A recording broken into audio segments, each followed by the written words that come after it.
காலையில எந்திரிச்ச உடனே ஒரு 10 ஸ்டெப் எடுத்து வைக்கிறதே எனக்கு ரொம்ப பெரிய கஷ்டமா இருக்கு டாக்டர்.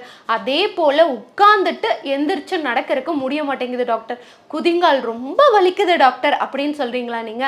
அதுல குதிங்கால்ல வரக்கூடிய ஒரு கண்டிஷன் ரொம்ப காமனா வரது பேர் தான் அச்சிலிஸ் டெண்டான்னு சொல்லுவாங்க. ஆக்சுவலா இதுதான் உங்களுடைய கெண்டை காலுடைய தசை, கேஸ்ட்ரோனிமஸ்னு சொல்லுவோம். இந்த தசையில இருந்து ஒரு அட்டாச்மெண்ட் வரும். அது வர வர பார்த்தீங்கன்னா டெண்டானா மாறிடுங்க. இது டெண்டானா மாறும்போது என்ன ஆகும் அப்படின்னு பார்த்தீங்கன்னா, உங்களுக்கு இந்த இடத்துல இருக்கக்கூடிய ரத்த ஓட்டம் குறைஞ்சிட்டே வரும். இது குறைய குறைய நம்மளும் அதிகமாக நின்று ஸ்ட்ரெயின் கொடுக்குறோம். நீங்கள் ஒரு ஹாக்கி விளையாடுறீங்க, இல்லை ஒரு பேட்மிண்டன் விளையாடுறீங்க, இந்த மாதிரி ஏதாவது ப்ளே பண்ணுறீங்க, இல்லை நீங்கள் நார்மலாக கிச்சனில் நின்று ரொம்ப நேரம் சமைக்கிறீங்க, இல்லை நீங்கள் ஒரு டீச்சராக இருக்கீங்க, ரொம்ப நேரம் நின்றுட்டே இருக்கீங்க அப்படின்னா, இங்கே நிற்க நிற்க உங்களோட மொத்த பாடியோட வெயிட்டும் இங்கே போய் இங்கே ஸ்ட்ரெயின் அதிகமாக ஆகிட்டே இருக்குங்க. இங்கே ரத்த ஓட்டமும் ஆல்ரெடி குறைவாக இருக்குன்னு சொன்னேன் இல்லையா? அதே போல் நம்மளோட பாடியில் ரொம்ப லாங்காக இருக்கக்கூடிய ஒரு டெண்டானும் இதே டெண்டான் தான். ஆனால் இது எல்லாம் இருந்தாலும் ரத்த ஓட்டம் குறைவாக இருக்கிறதுனால இந்த இடத்துல நீங்கள் ஸ்ட்ரெயின் கொடுக்கும்போது என்ன ஆகும்னு பார்த்தீங்கன்னா, இந்த மாதிரி ரப்சர் ஆகிறதுக்கு சான்சஸ் இருக்குது. அதே போல் இதில் கிளியருக்கு சான்சஸ் இருக்குது. அதே போல் இங்கே உள் வீக்கம் வர்றதுக்கு சான்சஸ் இருக்குது. உங்களுக்கெல்லாம் ஒரு பழைய இங்கிலீஷ் படம் ஞாபகம் இருக்கும்னு நினைக்கிறேன், கிளாடியேட்டர் அந்த படத்து பேர்.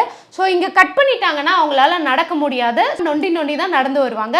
அதே போல நமக்கு எல்லாருக்கும் தெரிஞ்ச நம்ம ஊர் படம் இருக்குல்ல, பாகுபலி, அந்த படத்துல ஒரு சீன் இருக்குங்க. அதை தன்னாட்டு மக்களோட தலையை காக்கணும் அப்படின்றதுக்காக பாகுபலி என்ன பண்ணுவாங்கன்னா, இங்க ஒரு சங்கிலி மாதிரி போட்டு இழுத்து கீழே உட்கார வச்சிருவாங்க, முட்டி போட வச்சிருவாங்க.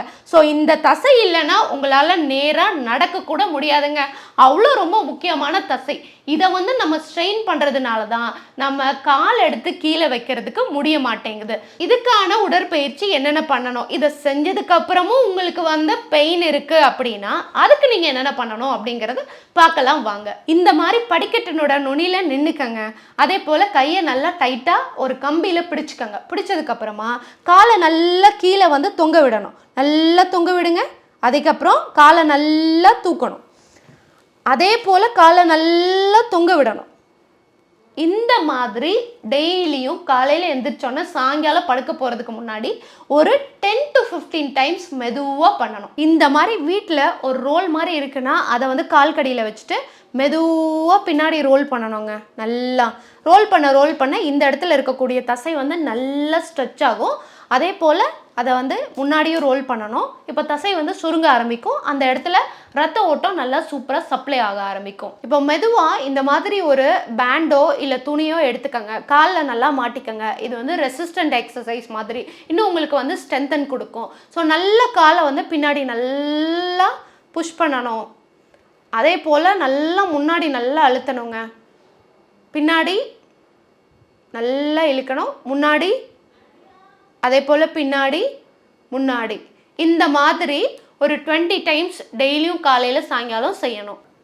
இப்போது நீங்கள் இந்த எக்ஸசைஸ் எல்லாம் பண்ணிவிட்டு நைட்டு தூங்குறதுக்கு முன்னாடி நீங்கள் என்ன பண்ணுறீங்கன்னா, லைட்டாக உங்களுக்கு கொஞ்சம் தேங்காய் எண்ணெய் எடுத்து நல்லா இப்படி பூசிட்டு இந்த மாதிரி ஒரு சர்க்கிள் மூமெண்ட்டில் மெதுவாக ரொம்ப ப்ரெஷர் கொடுக்காம யாரையாவது ஒருத்தவங்கள தேய்ச்சி விட சொல்லுங்கள். ஸோ இப்படி தேய்ச்சி விட இந்த இடத்துல ரத்த ஓட்டம் அதிகமாகும், இங்கே இருக்கக்கூடிய இன்ஃப்ளமேஷன் கம்மியாகும். அதே போல் காலில் ஒரு 20 நிமிஷம் நல்ல ஒரு ஹாட் வாட்டரில் காலை இது வரைக்கும் கவர் ஆகிற மாதிரி டிப் பண்ணி வச்சுக்கோங்க.